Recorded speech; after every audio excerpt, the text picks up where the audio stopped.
Welcome back. In this video we will be talking about our human longings that come out of our human condition, the origin of our mentality, our human longings. And this is quite a complex topic that involves also fulfillment as well as our mentality. So I try to get the bridge between those, so please do pay attention because this is truly an important topic, I do believe. So we said that our human condition gives rise to evaluation of our feelings. We have those mental capabilities and we can think, okay, if I would be this way, mommy would love me more and mommy wouldn't scorn me, so I would not lose mommy's affection. Basically, all our mental capabilities of anticipating the future and reliving the past in the early years after this original trauma of the shift from unconditional to conditional love, as I explained in the last video. When this trauma happens, all the mental capabilities of the child are exerted in order to relive the past, to try to learn from what happened when mommy withdrew the love and how can I increase the likelihood that she won't do it again so that I will love it again. Basically all the mental capabilities come from that.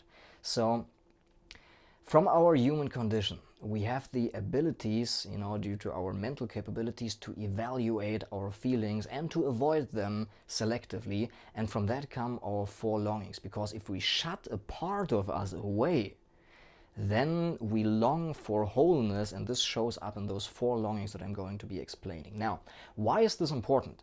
In trying to fill those longings, we create a lot of mental noise. And we said before, one of the two reasons why we get out of touch with our feelings is the mental noise. When we reside too much in our headspace, we get out of touch with our feelings. And by trying to fill those longings with the means of the world, of the external, so to speak, we create a lot of mental noise and try to fill those longings that we have. So this is the importance because of this. And the second implication is, as I said, happiness and fulfillment. All those longings are connected to basically a fulfilled life.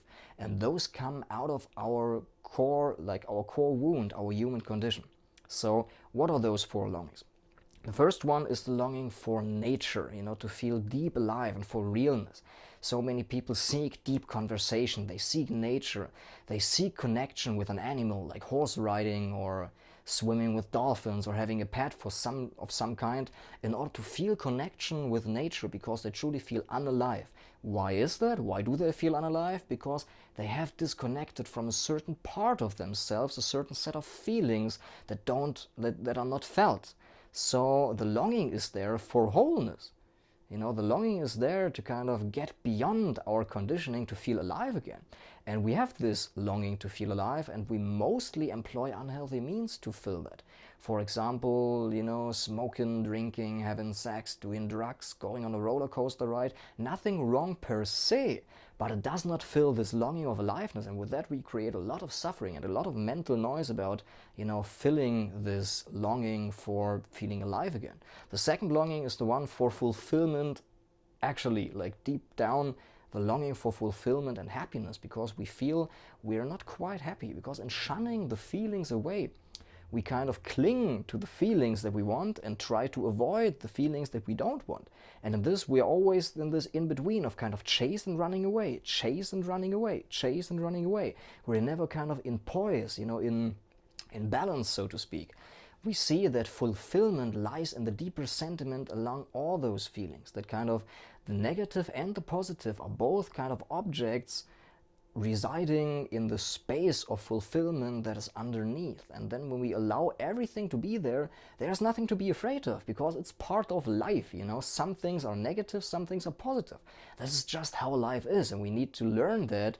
And when we actually allow everything, or the bad is not all that bad, but also the good is not all that good, it is just kind of nice experiences that you have in a human life, on your human journey, and the deeper sentiment underneath is uncovered. So this is a healthy means to fill this longing for fulfillment, to actually allow everything that there is. And this is what we will be doing in the next module. So the third longing is the one for relief. We have a lot of coping mechanisms in order to handle the stress of wanting to be different than we are. Because if we constantly oppose the present moment and the present life circumstances, what is right here and right now, the way I am right here and right now, we do suffer. We get tense and we get, strained up, and we do suffer. So with that, we need unhealthy coping mechanisms in order to get rid of that stress. Some coping mechanisms could be quite healthy, or for example, going to the gym, like lifting weights or going for a run or going to swim. Those are all means to get rid of this muscle tension, but like be true to yourself and like also look around at what other people are doing. Most coping mechanisms are quite unhealthy to give us this relief. And basically this relief comes from stopping to run away. There's nothing to get to, and there's also nothing to run away from. All those things need to be encountered and encompassed and embraced within ourselves, and this is exactly what we're going to learn. So this longing will also be fulfilled by becoming alive and learning and walking what we talk here right now in your life and integrating that.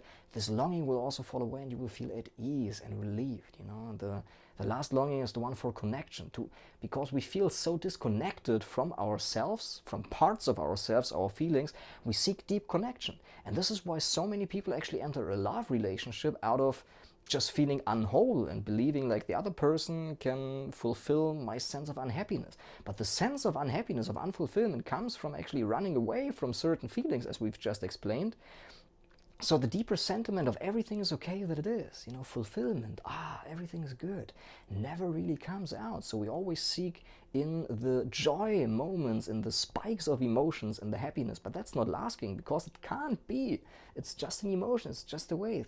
The fulfillment is the background, the deeper sentiment, and we will uncover that. So, with being more connected to all those emotions and feelings that we have, we get more in touch with ourselves, and the longing drops away. So, and this is basically the point of all that, and I try to bring this complex topic now to a wrap up.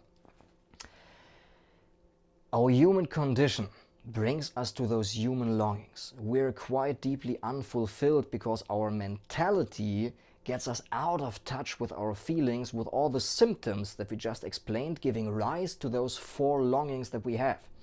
And then every one of us is on a kind of human journey to fill those longings with externals, which creates suffering.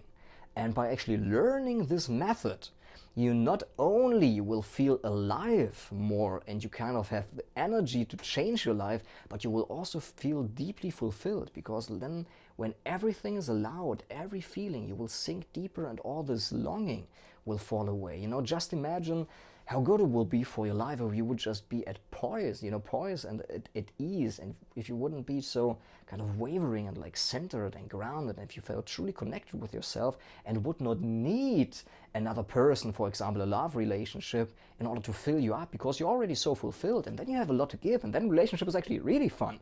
If you're just there because you want to make the other person happy instead of kind of trying to cling to kind of extract something out of the other person.